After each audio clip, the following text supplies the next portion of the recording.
Hi, everyone. It's Patrick. Welcome to our Herbal Nerd Society podcast. We're discussing the herb of the month, ginger. After you've had a chance to research ginger more, take a moment to give us a comment about ginger, your experience, what more you'd like to know, and even ask us a question in the comment section below on this page. Now, here's Candace and Sue.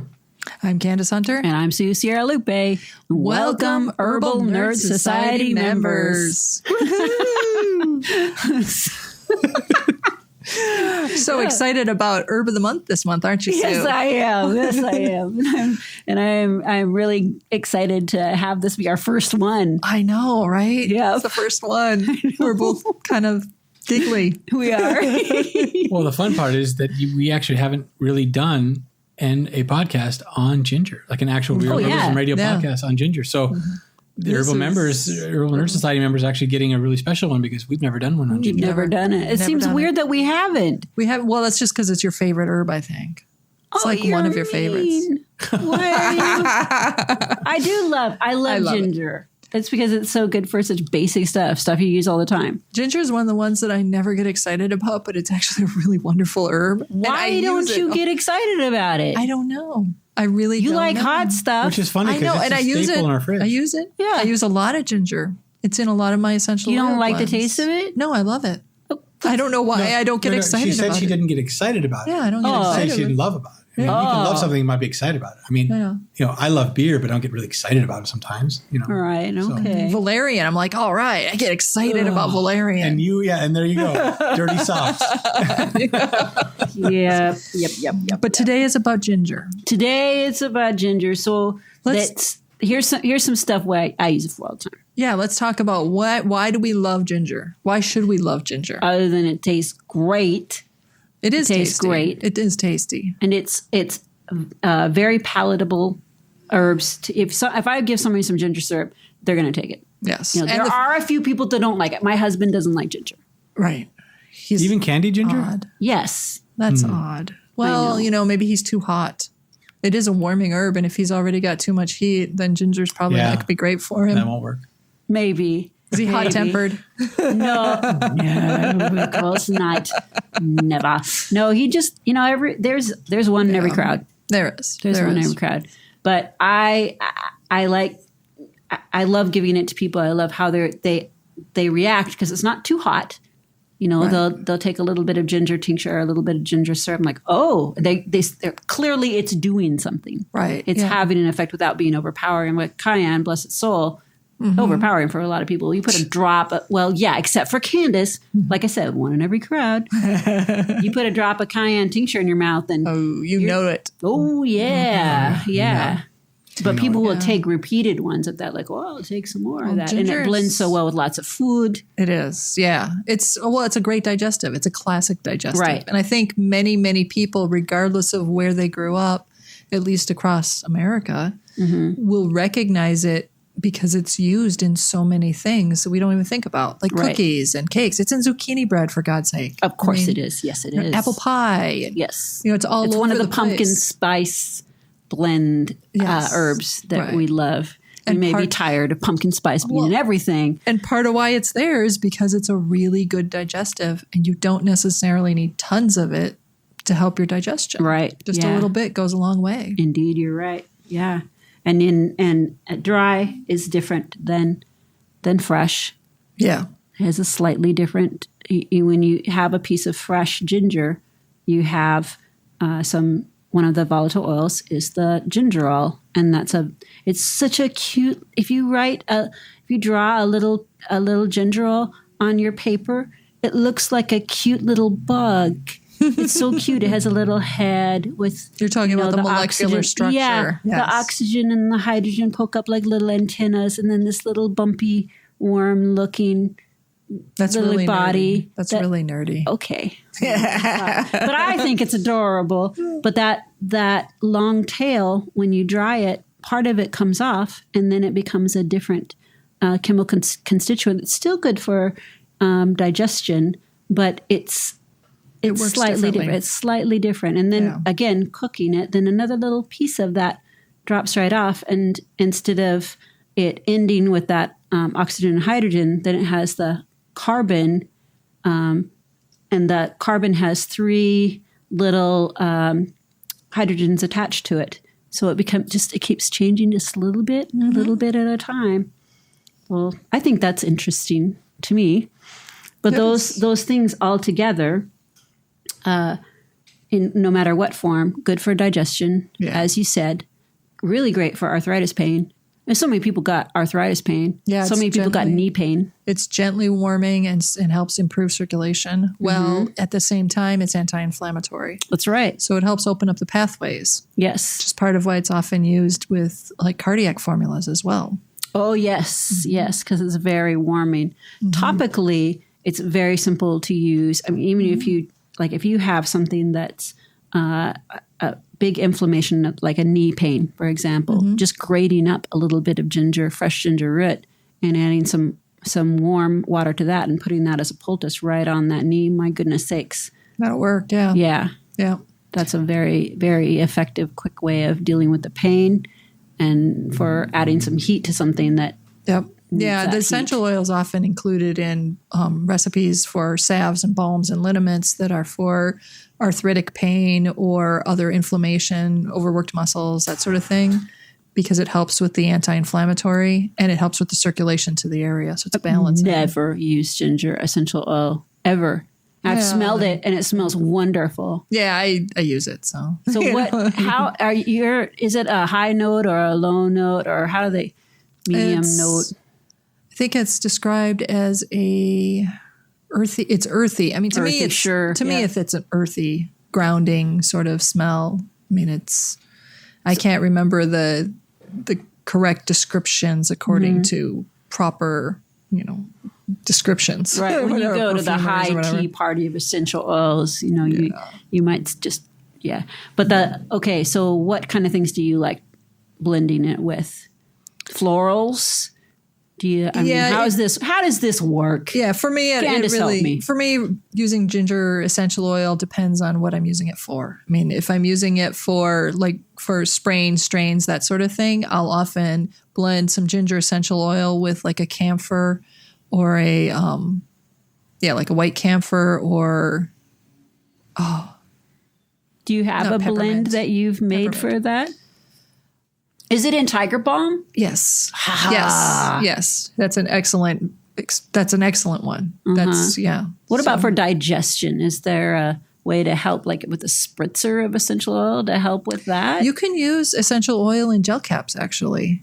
Apparently, I haven't done that one. That's one of the methods I have yet to try. But you make a gel cap with like a little bit of olive oil or vegetable oil, and you put 1 or 2 drops of the essential oil in there, and then you can take that internally. And if you do it that way, it will help get it all the way into your intestinal tract. Interesting. So particularly if you're working with intestinal inflammation, for something like Crohn's disease or one of those kinds of things. Crohn's disease. That would be how you would get that there. Yeah, I've seen quite a bit of research in my studies about some of those, like IBS and stuff like that, for people that can tolerate some heat.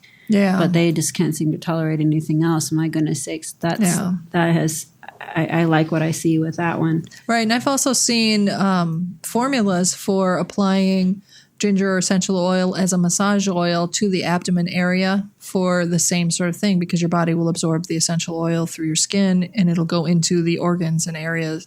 It'll help bring that energy to that area. I bet that would be good as a ally in a castor oil pack. Probably. Because castor oil really absorbs fast. Yeah. Boy, that would be a good one. Yeah. And you just put a hot water bottle on top of that, or you just... I've seen the formulas for it. Peter Holmes in particular has several formulas for that sort of thing. For different, he covers different essential oils as well. But I haven't tried them myself. So, all right. So what's your favorite way of using ginger? What do you do here? We do a lot of chai, actually. Ginger is an excellent chai component. I mean, in my personal opinion, chai should only have ginger, cinnamon, and cardamom. That's all I want in my, and then tea, of course, black tea. But I like my chais really simple. And ginger is always, if it doesn't have ginger in it, it's just not chai. Is that dry, like a cut and sift? I use fresh because we use always fresh. use fresh. We almost never use dry. Uh-huh. So whether if it doesn't matter if it's pumpkin pie or if it's a chai, we always use fresh. Yeah. In fact, a great use for the skin when you're using ginger for other things and you don't want to have the skin in it, right? You shave the skin off. You can use that in your chai. Yeah, that's plenty. because you're straightening it out. You're straightening it out anyway. Yeah. Oh. Well, and you take a knife and you scrape the skin off, right? Yeah. So you just scrape it into a little pile and stick it in the pot. And then add your cinnamon and your cardamom and your tea and you boil it up enough. Let it boil up a couple times and then take it off. And then after dinner, have that with some milk in it. Great digestive. Yeah. Have you used other types of things besides cow milk in chai? Yes, I've done it with soy milk. How did that work? It's a little more watery. Yeah, a little more watery. What about thicker milk? I mean, are you using 2%? Well, I've used everything from 2% to cream. Yeah. Well, for making chai. It is. Yeah, but you would use typically whole milk would be the ultimate one that you'd use. But if you're We've done it with half and half. if you don't want to, you want to be careful if you're going to use soy milks. Look if they have carrageenan in them. If they do, because it clumps and it starts to do things at higher temperatures. Yeah. So if you're and it's another segue because I'll use ginger in my espresso. I'll actually put ginger, some of those ginger skins, or I'll grate up ginger and I'll put that in a layer in my espresso machine and I'll pump an espresso through it and I'll get a nice ginger espresso. Uh-huh. So a layer of coffee grounds, then a little bit of ginger in there, and then potentially more coffee grounds. And then I pack it down. And then pull the shot. And then you pull the shot and you get a nice ginger infused espresso, which is one of the things I like to do a lot of. Yeah. But you can't froth certain soy milks because they'll clump and they'll that's they'll the turn carrageenan. off. That's the carrageenan. Okay. Yeah. Right. Man, that ginger coffee, that would be a high antioxidant blend. Oh yeah, totally. Because ginger is very high in antioxidants. Yeah. Which, for people that are taking chemotherapy, for example, that's one of the things that they can take, and it helps them with the nausea attached to the chemo. Yeah. Yeah, that's one of the gingers really well known for nausea. Yes. So nausea of all types, morning sickness, motion sickness, flu. Yep. It does a nice job of helping calm the system and move digestion along. In Chinese medicine, if I understand correctly, because I'm not a practitioner, but I'm learning, and what they talk about is you use ginger when the nausea is where it's like cold. It's as if your digestion is stopped and it won't move along. So you need to get the fire moving a little bit so that it moves along properly again. So if I'm understanding correctly. Sure. So, Yeah. No, it is. That sounds about right. Well, I want to just bring back on one of the things that we do to use ginger in pumpkin pie and other things like this is we use a microplane. What? A microplane, stainless steel microplane. You can get them at. It's like a super fine grater. Super fine grater, but not the one that you grind the nuts on your grater. It's nut. It's not a nutmeg grater. No, This is a super fine, surgical steel. It's called a microplane. Okay. And we use that, and that makes a nice pulp that you can actually use, and it'll go into just about anything. Like we use and you won't have lumps. Right. Yeah. Right. Yeah. You won't have. You don't have to sit there and try to dice it super fine. Right. So anyway, we were talking about that idea. We moved to something else quick enough that I didn't get a chance to say this is how we actually use it that way. So I don't want people to dice and go, well, I have chunks in my cup. You're right. Very good. It would be sad. Yeah. It would be Sad sadness. Yep. Yeah. Yeah, for vomiting. And, we should also mention that for some people, pregnancy is one of the things they have to watch out for with ginger. And it can really depend on the person and how, if you're prone to having miscarriages, then you need to stay away from the ginger. Yeah, I think ginger is uterine stimulant, isn't it? So it is something to watch out for. When I was pregnant, I could not even stand the smell of ginger. Really? It was like powerful. Powerful couldn't stand it. Like I would leave the house if they were cooking with it. Huh. And then when I was done being pregnant and the baby was born, all of that went away. Yeah. I was breastfeeding and it was just fine. Yeah, for me it was grapefruit juice. I couldn't do grapefruit juice. But boy, I do ginger, tons of ginger. And man, that helped me so much. Yeah, I would have loved that because I was having a lot of nausea, but I'm sure it wasn't from heat or from cool. It was probably from something else. Probably for something else. Well, that's, get to know yourself. You just try a little bit. They did a a study. This was several years ago. Let's see, I'm kind of looking at my notes here, and it looked like it was in 2004, treating pregnant women for their the nausea, their pregnancy-related nausea, and they were using the traditional ginger with the other option, which is B6. And they found in the study that the ginger actually worked better. It was more effective than the B6. Nice. And boy, ginger is pretty cheap. It is. It is cheap, and it's fairly easy to get. Very easy to get. Everywhere. It's a common spice. Yeah. Yeah. And you can use the ground spice that comes in the little plastic container from the corner grocery store. I mean, I have seen it in places like the gas station that has, the like 3 aisles of. Right. I've actually seen ginger spice there. Yeah. So it's really common. Yeah. Not to be confused with Posh Spice or Sporty Spice or. What are you talking about? Are you talking about Spice Girls or something? You just said Ginger Spice. Ginger Spice Girls. I didn't know that ginger. Well, that's a whole different segment. I don't know how you use that kind of ginger. Ginger and Marianne, yeah. But for people that live in food deserts and the gas stations really are, or the Dairy Marts or whatever, 7-Elevens, that's where they're able to get their stuff. They're not going to have little bottles of B6 on the. Oh. So getting some ginger. Well, if you're on vacation. Oh, yeah, if you're on vacation, yes. Yeah, that's another good option for people to. The pain, I think, is something that we need to talk about as well. People use that for pain, and it helps deplete substance P. Right. And I have found dry ginger is more effective than fresh ginger, and I believe that's the shogunal as opposed to the gingerol. That would extract if you tinctured it, wouldn't it? If you tinctured the dry ginger. Oh, yeah, absolutely. And it's a pretty simple one to make. I mean, that's one of the ones that you can make with brandy or vodka or something like that. You don't have to get the bottle of Everclear and then measure out the water with it. You can just, it's very simple. And because it's there are other fun little things that you can throw in there at the same time. Yeah. And, most of the time when we're telling people to make a tincture, then we say just use the same, the one single ingredient per tincture. But when it comes to ginger, you could also put in some turmeric. Yeah, you could. Which is also for pain. Yeah. So put those both in, extract them at the same time. And I know that there are people in the herbal industry that will just shake their head at that, but come on. Well, you got to be simple. You got to be simple. And if it's just for your own home use, it'll turn a lovely color. Yeah. It'll be very effective. And again, people that have arthritis or they're just living with that kind of chronic pain, that's a fabulous way of dealing with it. And you're using it for your own purposes. Right. So we have some resources for folks. We've gathered together a bunch of links that are from the website, from the Practical Herbalist website, as well as some articles that have been written specifically for society members. Okay. You'll be seeing things, new articles publishing. We've got 2 sets of memoirs. So Sue and I have each taken the time to write down a story about how we've each used ginger at one point. Yep. So you can get some perspective on that, sort of like illustrated, I guess you could say. Mm-hmm. And then I'll be publishing an essential oil article talking about the properties of the essential oil. Mm-hmm. And Sue, you've got an article coming up talking about...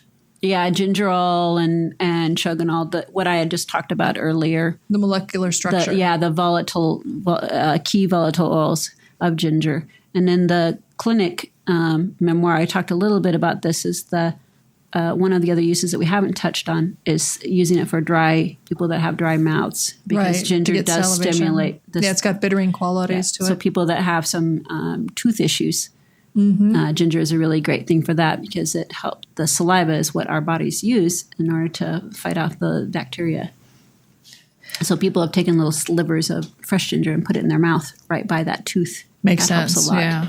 Mm-hmm. So we've also got a few recipes we've gathered together for you. Salad dressing. Yep, the honey ginger salad dressing. Yes. That's an excellent recipe. It's so simple. It's simple. It's tasty. Yep. It's tasty. Yes, thank you. And then we've also got candied ginger recipe for you.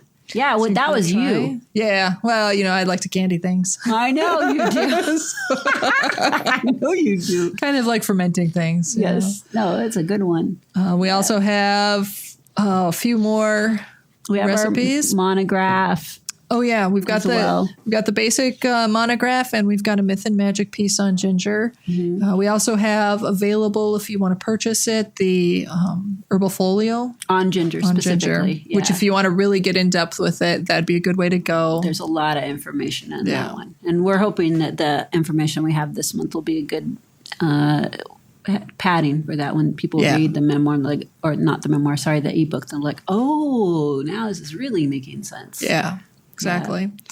We've got a couple of cool drinks for you. We've got a simple chai recipe, of course. My simple, we've already talked about that one. A lemonade. Yep, that's another one that's really lemonade. It's good because ginger does have antimicrobial properties, so it can help fight off flus and colds. It also eases the pain, like you've said, and it helps reduce inflammation. So when you have a sore throat, like for instance, if you've been doing a lot of public speaking, or singers, people who use their voice regularly, teachers, that sort of thing, ginger lemonade is one of those classic recipes for helping to ease the sore throat and, tastes good too. Yeah, and you can throw booze in that too if you want to. You can, which I think you do. I think I do. Yes, I do. Yes. And of course, it's good for digestion and flu and cold as well. Sore throats for that. Yep.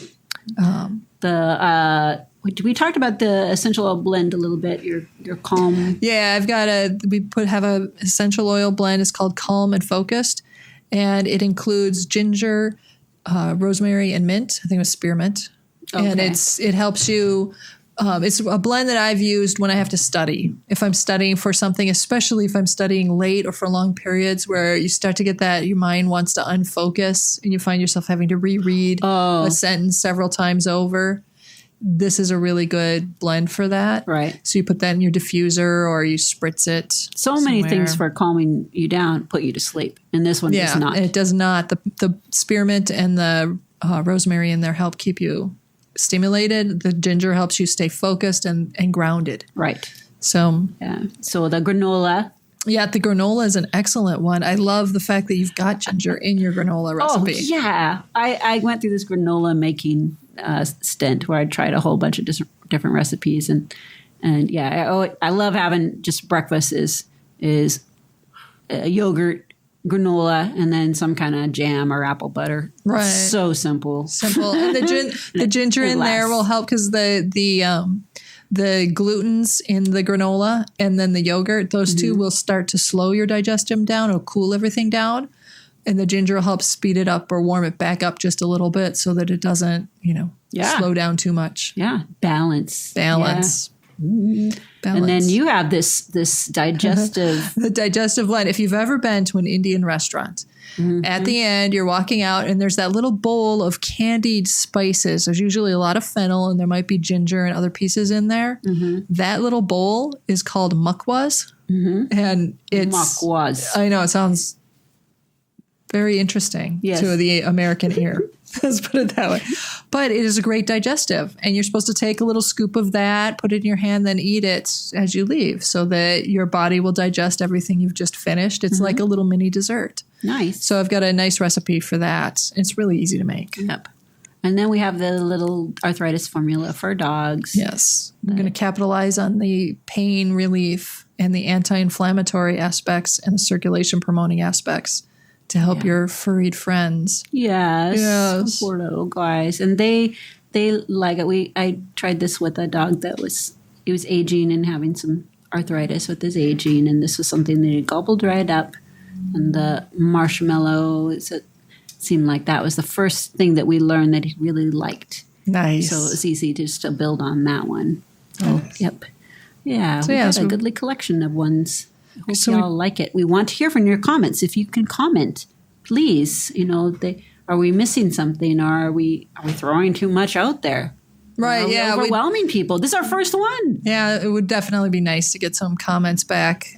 Once you guys have had a chance to take a look at what's there and give it a try, let us know. Let us know what more you want to learn. Right. Yeah. I'm always afraid I'm overwhelming people. And then at the end, when it's over, I think, I don't think I said enough. Right. Yeah, it's so easy to get, lost in it too. Yeah, we're just humans. Help us. We're probably going to get done recording this and then have about a list about a mile long of all the other things we could have talked about. So, if there's something we missed, you want to hear it, let us know. If there's something you really liked and you're really glad we had included, let us know. Right. Yeah. This is a club. We like having conversations with our members on the club.